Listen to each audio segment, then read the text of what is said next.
Saudara-saudari, dalam berbagai budaya ada banyak ritus penyucian diri. Salah satunya adalah berpuasa. Berpuasa menjadi cara yang paling banyak dilakukan oleh manusia untuk penyucian diri, baik secara jasmani maupun secara rohani. Puasa secara jasmani misalnya orang yang mau check up kesehatan selalu disarankan untuk berpuasa sebelum darahnya diambil. Sementara puasa secara rohani itu seperti apa? Salah satu contohnya adalah yang selalu kita lakukan pada masa Prapaskah. Masa Prapaskah bagi umat Katolik adalah sarana untuk penyucian diri dari segala dosa. Pertanyaannya, bagaimanakah berpuasa yang benar menurut ajaran Katolik? Kapan dan bagaimana puasa itu dilakukan? Untuk menjawab pertanyaan itu, pertama-tama kita perlu mengetahui terlebih dahulu alasan mengapa kita berpuasa dan berpantang.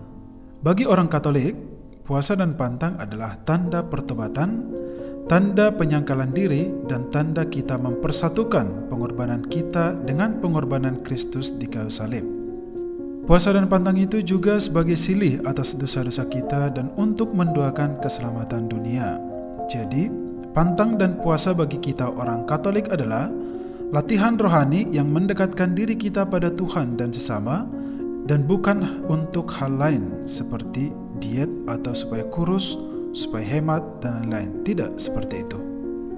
Saudara-saudari terkasih, puasa dan pantang bagi kita orang Katolik adalah masalah hati dan kehendak bebas. Makanya dalam Injil Yesus berkata, "Jika engkau berpuasa, minyakilah kepalamu dan cucilah mukamu supaya jangan dilihat oleh orang bahwa engkau sedang berpuasa." Maksudnya adalah, biarkanlah Tuhan yang mengetahui puasamu itu. Jangan berpuasa hanya supaya dilihat oleh orang lain, tetapi lakukanlah itu secara sembunyi-sembunyi, karena Tuhan yang berada di tempat tersembunyi selalu memperhatikan gerak-gerik hidup kita. Puasa dan pantang harus dibarengi dengan doa.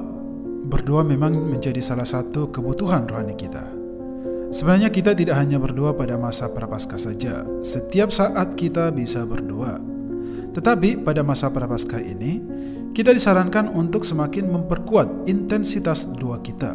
Bentuknya juga bermacam-macam seperti rajin membaca kitab suci, ziarah ke tempat-tempat kudus, devosi, doa jalan salib, rekoleksi atau retret, dan lain-lain. Dan semua ini harus dilakukan dengan cara sembunyi-sembunyi supaya pahalanya kita dapatkan nanti.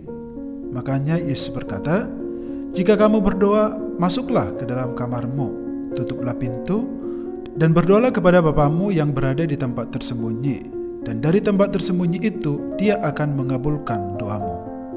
Puasa dan pantang juga harus disertai dengan amal kasih atau sedekah. Inilah yang menjadi ciri khas dari puasa dan pantang kita orang Katolik dari praktek puasa orang lain. Dari puasa dan pantang yang kita lakukan itu, kita menyisakan sedikit untuk diberikan kepada orang lain. Aksi nyata di balik mati raga kita itu ada konkretnya.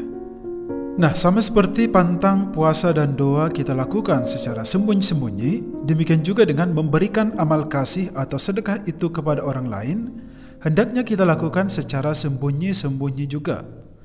Kita tidak perlu menggembor-gemborkan kepada orang lain kalau kita telah membantu sesama kita. Kita tidak perlu pamer karya karitatif kita kepada orang lain. Kita tidak perlu mengumumkan kepada orang lain kalau kita mau membantu orang yang berkekurangan. Makanya Yesus juga berkata, "Jika engkau memberi sedekah, janganlah engkau mencenangkan hal itu, tetapi lakukanlah itu secara sembunyi-sembunyi, bahkan tangan kirimu sendiri tidak perlu tahu apa yang dilakukan oleh tangan kananmu." Saudara-saudara terkasih, seperti yang saya katakan tadi bahwa puasa dan pantang adalah masalah hati dan kehendak bebas kita. Lakukanlah itu sejauh Anda merasa itu bermanfaat bagi iman Anda. Tidak ada yang memaksa Anda harus melakukan semua itu, karena semuanya itu adalah urusan Anda dengan Tuhan. Tetapi satu hal yang pasti adalah, gereja mengajak kita untuk melakukan puasa dan pantang secara bersama-sama pada masa Prapaskah ini, supaya secara bersama-sama pula kita mendapatkan kerahiman dari Allah. Seperti yang dinasihatkan oleh Rasul Paulus dalam 2 Korintus 5 ayat 20, "Berilah dirimu didamaikan dengan Allah." Maka masa Prapaskah inilah saat perdamaian kita dengan Allah, perdamaian kita dengan sama kita, perdamaian kita dengan lingkungan kita, serta perdamaian kita dengan diri kita sendiri. Mungkin selama ini kita sulit berdamai dengan Allah. Kita enggan dan gengsi berdamai dengan musuh dan sesama kita. Kita tidak mau berdamai atau tidak peduli dengan lingkungan hidup kita. Serta kita tidak bisa berdamai dengan diri sendiri karena kita terlalu sibuk dengan urusan kita. Atau mungkin saja selama ini kita terlalu nyaman atau terlalu merasa damai dengan keadaan dan diri kita sendiri, sehingga setiap kali kita butuh sesuatu kita langsung penuhi, yang akibatnya adalah tubuh kita kelebihan kuota alias bongsor. Maka marilah kita gunakan masa Prapaskah ini untuk mengoyakkan sekat-sekat itu, karena kerahiman Allah sedang menanti kita. Seperti yang dikatakan dalam kitab Yoel 2 ayat 12-13. Berbaliklah kepadaku dengan segenap hatimu, dengan berpuasa, dengan menangis, dan dengan mengaduh. Koyakkanlah hatimu dan jangan pakaianmu. Berbaliklah kepada Tuhan Allahmu, sebab Ia pengasih dan penyayang, panjang sabar dan berlimpah kasih setia, dan Ia menyesal karena hukumannya. Amin.